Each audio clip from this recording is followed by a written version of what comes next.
En las primeras horas de un domingo del año 33, cuando la oscuridad aún cubría las calles empedradas de Jerusalén, algo sucedió que alteraría el curso de la historia humana para siempre. Las antorchas romanas se apagaron una por una, y en el silencio sepulcral de un jardín olvidado, la muerte misma fue desafiada.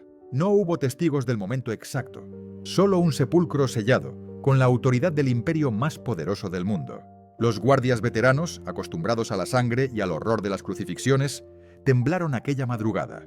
Algo los aterrorizó tanto que huyeron de sus puestos, sabiendo que eso significaba su propia sentencia de muerte. Pero el problema persistía: una tumba vacía que nadie podía explicar y un cuerpo que nunca fue encontrado. Durante 2000 años, escépticos y creyentes han debatido este acontecimiento desde las sombras de bibliotecas polvorientas hasta los laboratorios más modernos. Historiadores serios, agnósticos muchos de ellos, se han enfrentado a un enigma que desafía todas las leyes de la probabilidad histórica.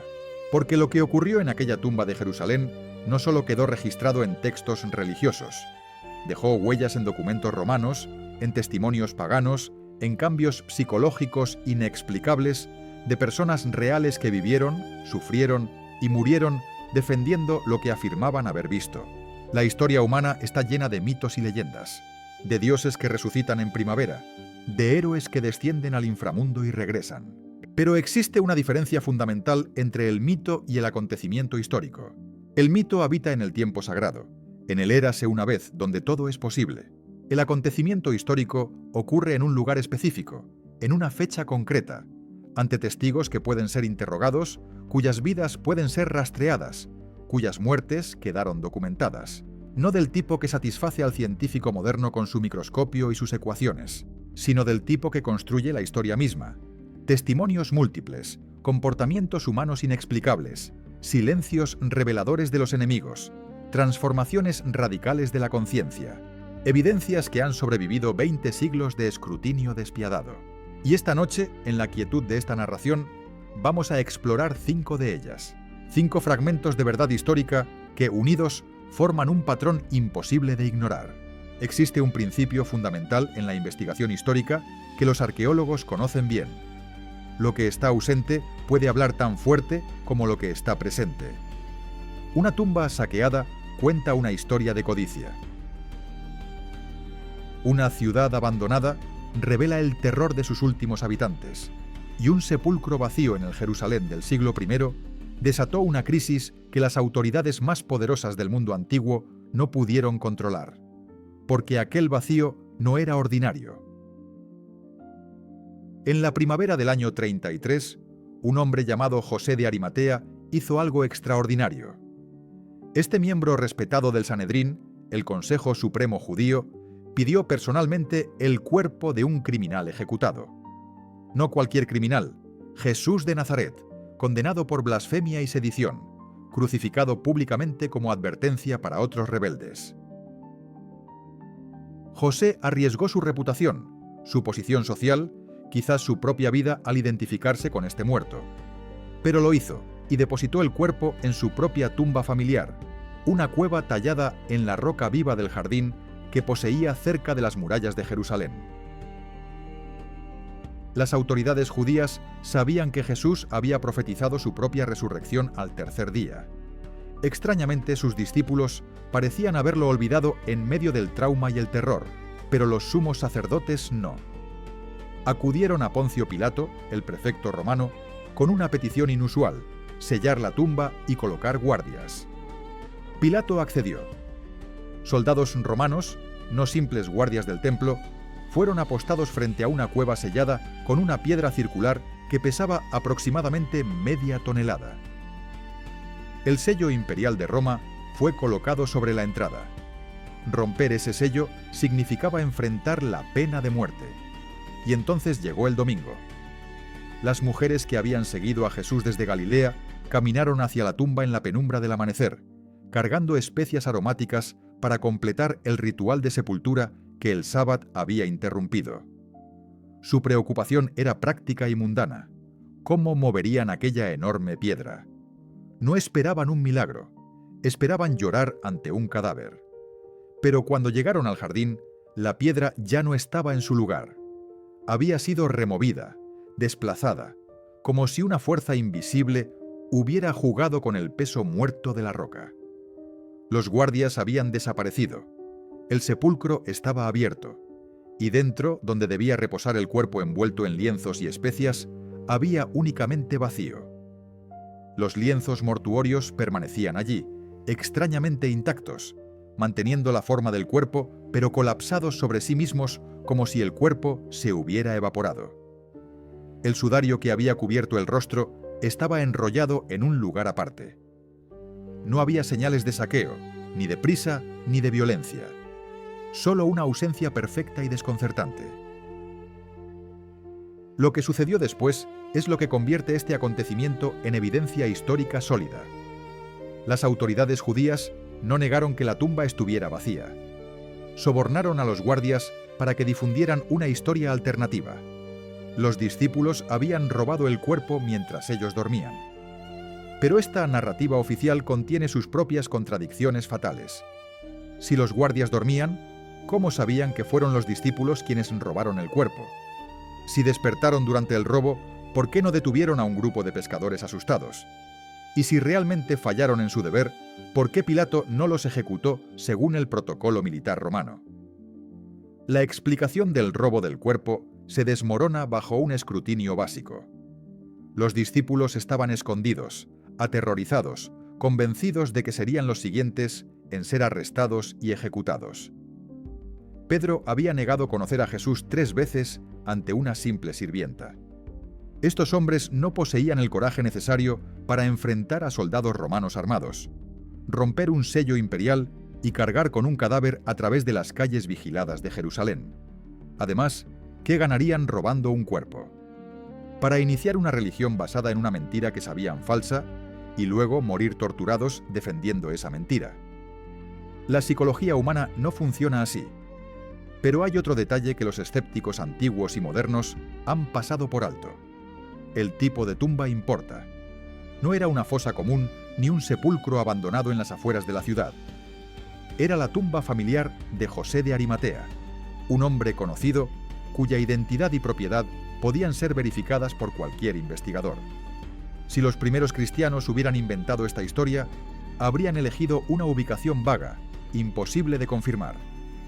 En cambio, proporcionaron un nombre, un lugar específico, un contexto que sus enemigos podían revisar, y sus enemigos nunca contradijeron la ubicación ni la propiedad de la tumba. Durante las semanas siguientes al Domingo de Resurrección, los apóstoles comenzaron a predicar públicamente en Jerusalén. Su mensaje era simple y verificable. Jesús ha resucitado. Su tumba está vacía. Vengan y vean. Predicaban esto en la misma ciudad donde había ocurrido la crucifixión, donde miles de personas habían presenciado su muerte, donde las autoridades tenían todo el poder y la motivación para silenciarlos, y la forma más fácil de hacerlo habría sido presentar el cadáver. Un solo cuerpo habría destruido todo el movimiento naciente del cristianismo en un instante. Pero el cuerpo nunca apareció. Las autoridades arrestaron a los apóstoles, los azotaron, amenazaron, eventualmente ejecutaron a varios de ellos. Pero nunca produjeron el cuerpo. En un contexto donde la exhibición pública de cadáveres era común, donde Roma crucificaba criminales y dejaba sus cuerpos expuestos como advertencia, el silencio sobre el cuerpo de Jesús es ensordecedor. Es la ausencia más ruidosa de la historia antigua. El historiador judío del siglo I, Flavio Josefo, menciona a Jesús en sus escritos. Aunque el pasaje ha sido parcialmente editado por copistas cristianos posteriores, los estudiosos identifican un núcleo auténtico que habla de Jesús como un maestro ejecutado bajo Pilato, cuyos seguidores afirmaban haberlo visto vivo después de su muerte. Josefo no era cristiano. No tenía razón para inventar o exagerar, pero registra el hecho histórico central. Había una tumba vacía y había afirmaciones de apariciones. Tácito, el historiador romano que escribió a finales del siglo I, menciona a los cristianos en su descripción del incendio de Roma bajo Nerón. Los llama seguidores de Cristo, ejecutado bajo Poncio Pilato, cuya superstición perniciosa resurgió no solo en Judea, sino hasta en Roma misma. Tácito desprecia a los cristianos, pero confirma indirectamente la persistencia de su afirmación central. Su fundador, aunque ejecutado, de alguna manera continuaba vivo en las creencias y experiencias de sus seguidores. Incluso el Talmud, la colección de escritos rabínicos judíos, contiene referencias hostiles a Jesús. No niega su existencia ni su crucifixión. Proporciona explicaciones alternativas para sus enseñanzas y su muerte, pero no puede borrar el hecho histórico de su impacto. Y significativamente, en ninguna de estas fuentes judías antiguas encontramos la afirmación simple y devastadora que habría destruido el cristianismo. Aquí está su cuerpo. Su tumba sigue ocupada. Vengan a verlo. El sepulcro vacío se convierte así en un punto de anclaje histórico.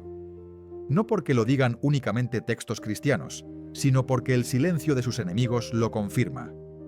La ausencia grita. El vacío testifica.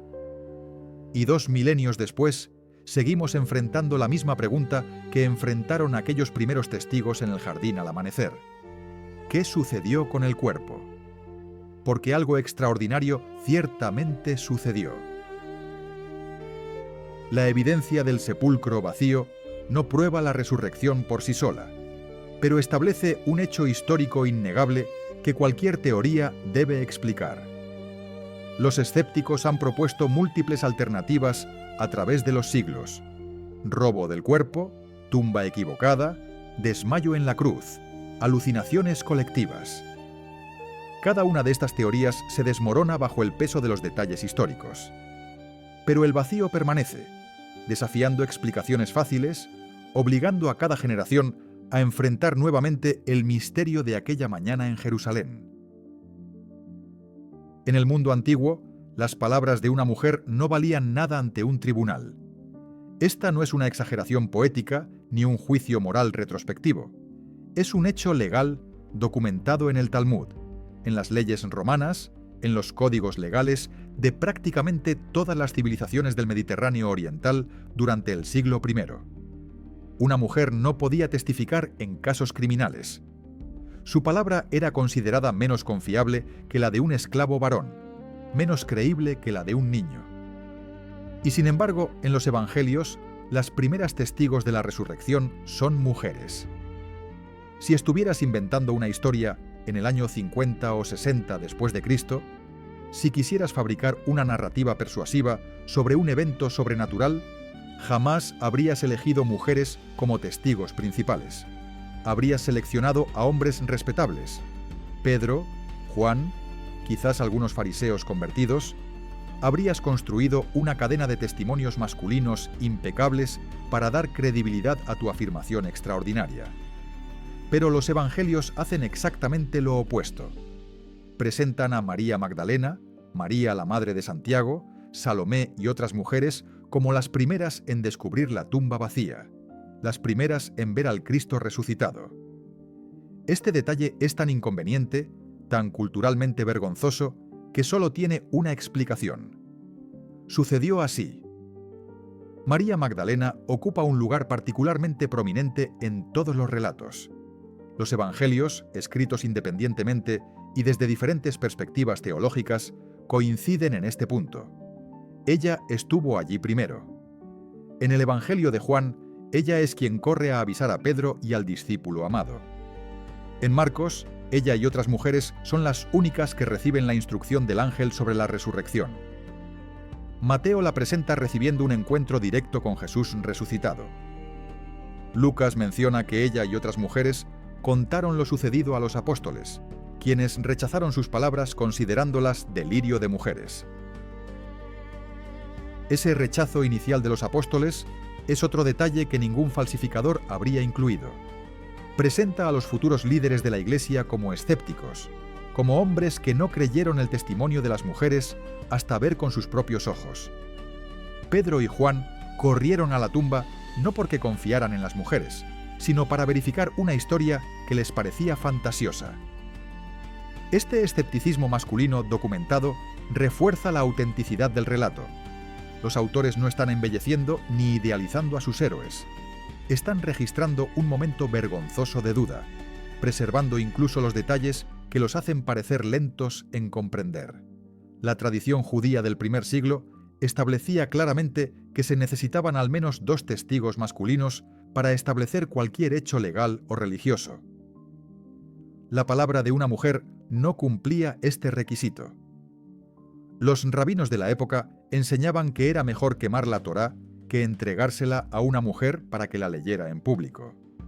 En este contexto cultural profundamente patriarcal, el protagonismo de las mujeres en la narrativa de la resurrección no tiene sentido si el objetivo era crear una leyenda persuasiva.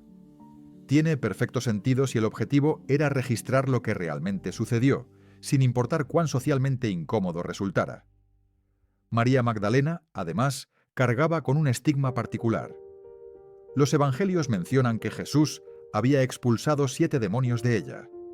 En la cultura judía del primer siglo, esto la marcaba como alguien que había estado poseída, espiritualmente contaminada, potencialmente poco confiable.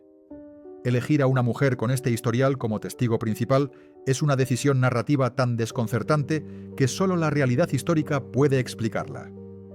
Ningún propagandista competente habría cometido este error estratégico. Los críticos antiguos del cristianismo entendieron perfectamente la debilidad de este testimonio femenino. Celso, el filósofo pagano del siglo II, que escribió uno de los ataques más sofisticados contra el cristianismo, se burló de que los cristianos basaran su fe más importante en el testimonio histérico de mujeres. Acusó a María Magdalena de haber alucinado por dolor y locura. No cuestionó la historicidad del testimonio femenino. La aceptó como un hecho y la usó para desacreditar la resurrección. Los primeros apologistas cristianos no pudieron cambiar este detalle embarazoso. Tuvieron que defenderlo porque era parte inamovible del registro histórico. Existe otro aspecto fascinante en el papel de las mujeres como testigos: su persistencia en el relato a pesar de todos los incentivos para eliminarlo. A medida que el cristianismo se expandió por el Imperio Romano y comenzó a dialogar con la cultura griega y romana, donde las mujeres también tenían un estatus legal limitado, habría sido tentador revisar la historia, atenuar el papel de María Magdalena, añadir más testigos masculinos a la primera línea del descubrimiento. Pero los evangelios, incluso los escritos más tardíos, mantienen a las mujeres en el centro de la narrativa de resurrección. El Evangelio de Juan, probablemente escrito en la década de los 90 del primer siglo, cuando el cristianismo ya se había establecido en múltiples ciudades del imperio, presenta el diálogo más íntimo y teológicamente rico entre Jesús resucitado y María Magdalena. Jesús la llama por su nombre. Ella responde: Rabuni, maestro mío. Y luego viene la comisión: ve y dile a mis hermanos. Jesús convierte a una mujer en apóstol de los apóstoles, en la primera predicadora de la resurrección. Este no es el tipo de teología que una comunidad patriarcal inventa por gusto. Los estudiosos han notado que las variaciones menores entre los evangelios sobre qué mujeres exactamente estuvieron presentes y en qué orden sucedieron los eventos refuerzan la autenticidad. Si autores hubieran conspirado para inventar una historia, habrían coordinado los detalles perfectamente. En cambio, tenemos la clase de variaciones normales que aparecen cuando múltiples testigos o tradiciones describen el mismo evento desde perspectivas ligeramente diferentes. Todos coinciden en los elementos centrales. Las mujeres fueron primero, encontraron la tumba vacía, vieron ángeles o al propio Jesús, corrieron a contar a los discípulos. También está el detalle de las especias aromáticas. Los evangelios mencionan que las mujeres fueron al sepulcro llevando especias para ungir el cuerpo. Esta era una práctica judía real, documentada arqueológicamente. Las mujeres de las familias cercanas realizaban este servicio amoroso para los muertos. El detalle es mundano, práctico, el tipo de especificidad que caracteriza el testimonio genuino. No añade drama a la historia, no tiene propósito teológico obvio. Está ahí porque así sucedió.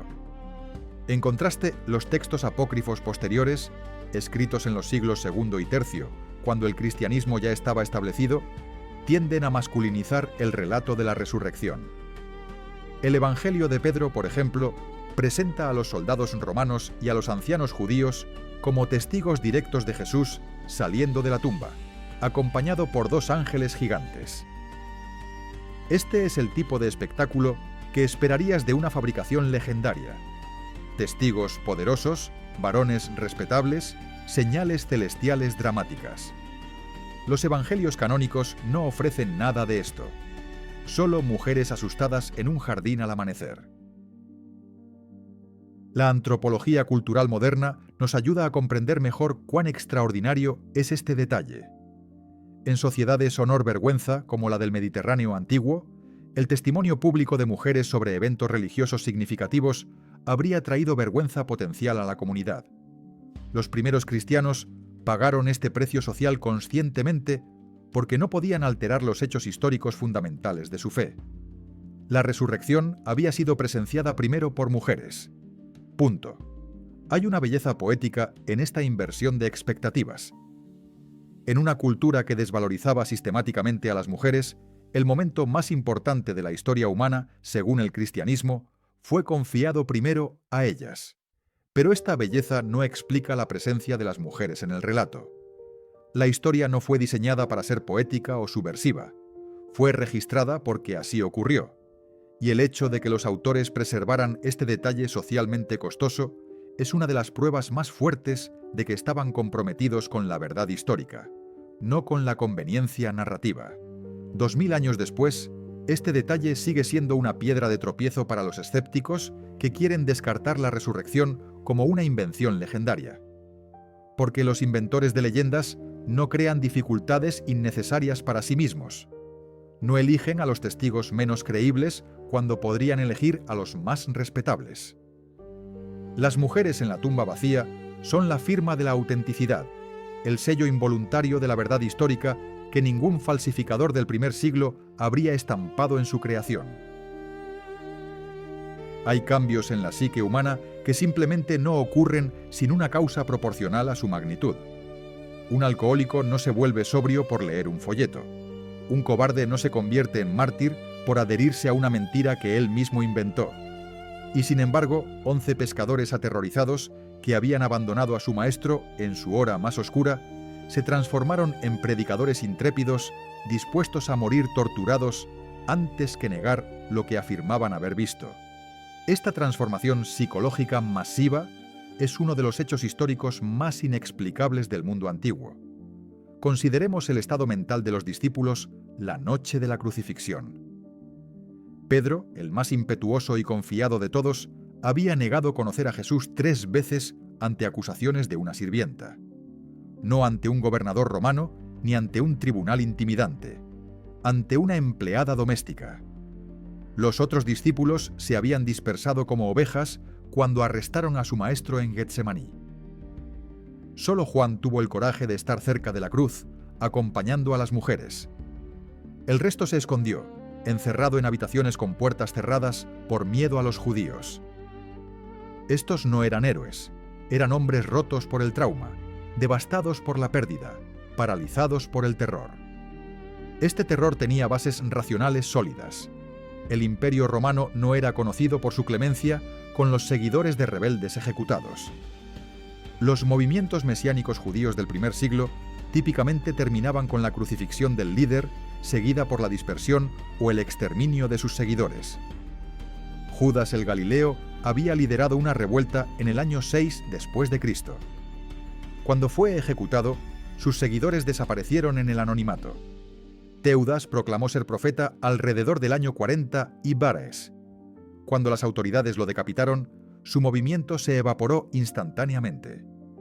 Este era el patrón esperado, el ciclo natural de mesianismos fallidos. Pero algo sucedió que rompió este patrón. Menos de 2 meses después de la crucifixión, estos mismos hombres aterrorizados estaban predicando abiertamente en Jerusalén, no en alguna provincia remota donde nadie pudiera verificar sus afirmaciones. En la ciudad capital, donde miles de personas habían presenciado la ejecución de Jesús, donde las autoridades que lo habían condenado seguían en el poder.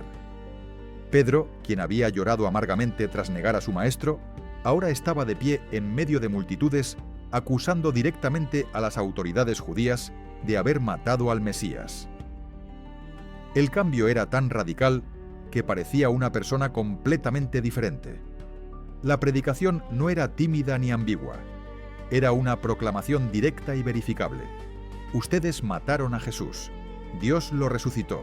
Nosotros somos testigos. Su tumba está vacía a pocos minutos caminando de aquí. Este mensaje resultó en la conversión inmediata de aproximadamente 3.000 personas en el día de Pentecostés, según los Hechos de los Apóstoles. Pero también resultó en arrestos, azotes, amenazas de muerte. Las autoridades que habían ejecutado a Jesús ahora enfrentaban un problema mucho más grande, un movimiento que no moría, sino que crecía exponencialmente con cada persecución. Lo que las autoridades no podían entender, lo que desafía toda lógica psicológica normal, es por qué estos hombres no se retractaban bajo tortura. Los registros históricos documentan las muertes de la mayoría de los apóstoles. Santiago, hermano de Juan, fue ejecutado por Herodes Agripa alrededor del año 40 AI. Fue el primer apóstol en morir, decapitado por espada. No se registra que haya negado su testimonio para salvar su vida. Pedro fue crucificado en Roma durante las persecuciones de Nerón alrededor del año 60 AI. La tradición sostiene que pidió ser crucificado cabeza abajo porque no se consideraba digno de morir como su maestro. Andrés fue crucificado en Grecia. Tomás llevó el mensaje hasta la India, donde fue asesinado con lanzas. Cada muerte es un testimonio psicológico. La gente muere por creencias que considera verdaderas. Los mártires islámicos mueren por el Islam, convencidos de su verdad. Los mártires comunistas han muerto por su ideología. Pero existe una diferencia crítica. Estos mártires mueren por creencias que aceptaron de otros, por sistemas de ideas que consideran verdaderos sin verificación personal. Los apóstoles murieron por algo que afirmaban haber presenciado directamente. No murieron por una teología abstracta o una esperanza en el futuro. Murieron por su testimonio sobre un evento histórico específico que juraban haber visto con sus propios ojos. La psicología del engaño consciente no permite este tipo de martirio. Un mentiroso puede mantener su mentira bajo presión moderada si tiene incentivos suficientes. Puede mantenerla incluso bajo presión severa si los incentivos son extraordinarios, pero no la mantiene hasta la tortura y la muerte cuando la simple retractación lo salvaría. La naturaleza humana no funciona así. El instinto de supervivencia eventualmente supera el compromiso con una mentira conocida. Sin embargo, 11 hombres mantuvieron su testimonio hasta la muerte. No hubo un solo apóstol que se retractara, que admitiera haber robado el cuerpo o inventado las apariciones. José Flavio, el historiador judío, registra la muerte de Santiago, el hermano de Jesús, en el año 62. Este detalle es particularmente significativo porque Santiago había sido escéptico durante el ministerio de Jesús. Los evangelios mencionan que los hermanos de Jesús no creían en él. Pero después de la resurrección, Santiago se convirtió en líder de la iglesia de Jerusalén. Eventualmente fue ejecutado por orden del sumo sacerdote Ananus, arrojado desde el pináculo del templo y luego apedreado. ¿Qué clase de experiencia convierte a un escéptico en un mártir? No una esperanza, no una teología, sino un encuentro directo con evidencia irrefutable. La respuesta cínica sugiere que los apóstoles mantuvieron una conspiración elaborada para ganar poder o riqueza. Esta teoría colapsa ante el más mínimo análisis histórico. ¿Qué poder ganaron? Fueron perseguidos, empobrecidos, expulsados de sinagogas, golpeados públicamente. ¿Qué riqueza acumularon? Pablo, el apóstol más exitoso en términos de establecer iglesias, trabajó como fabricante de tiendas para sostenerse y con frecuencia pasó hambre. Pedro murió como un criminal ejecutado en Roma. Estos no son los patrones de vida de conspiradores exitosos disfrutando las recompensas de su engaño. Además, mantener una conspiración de 11 personas durante décadas, bajo persecución constante, en diferentes ciudades del imperio, es psicológicamente imposible. Los estudios modernos sobre teorías de conspiración demuestran que entre más personas estén involucradas y más tiempo pase, mayor es la probabilidad de que alguien rompa el silencio, especialmente cuando romper el silencio salvaría su vida. Un solo apóstol, retractándose, habría destruido todo el movimiento. Pero ninguno lo hizo. Todos murieron manteniendo su testimonio. La transformación psicológica se extiende más allá de los 11. Pablo de Tarso, originalmente Saulo el perseguidor, era fariseo educado, ciudadano romano, cazador fanático de cristianos. Su inversión de 180 grados no tenía sentido lógico alguno. Abandonó su estatus privilegiado, su carrera prometedora, su posición respetada en la sociedad judía para unirse a una secta perseguida de seguidores de un criminal crucificado. Fue golpeado, apedreado, encarcelado múltiples veces, naufragó 3 veces y eventualmente decapitado en Roma. Todo porque afirmaba haber visto al Cristo resucitado en el camino a Damasco. Los psicólogos que estudian cambios radicales de personalidad y creencia señalan que se requieren experiencias extraordinarias para producir transformaciones permanentes. Un trauma severo puede cambiar a una persona. Una experiencia mística o visionaria puede reorientar completamente la psique. Pero 11 personas no comparten simultáneamente la misma alucinación detallada. Y las alucinaciones individuales no producen transformaciones de personalidad idénticas en múltiples personas que resultan en comportamientos coordinados durante décadas. El testimonio unificado de los apóstoles a través del tiempo y el espacio geográfico es notable.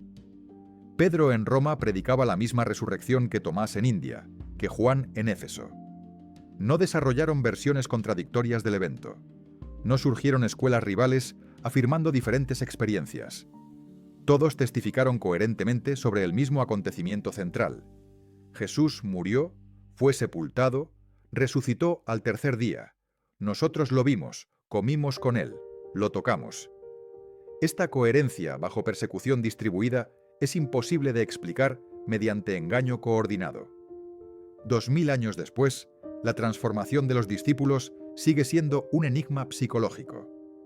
Algo sucedió que convirtió a cobardes en mártires, a escépticos en creyentes, a pescadores asustados en fundadores de un movimiento que alteraría la historia humana. Las explicaciones naturalistas, las teorías de conspiración, las hipótesis de alucinación colectiva, todas fallan al enfrentar la evidencia de vidas completamente transformadas, selladas con sangre.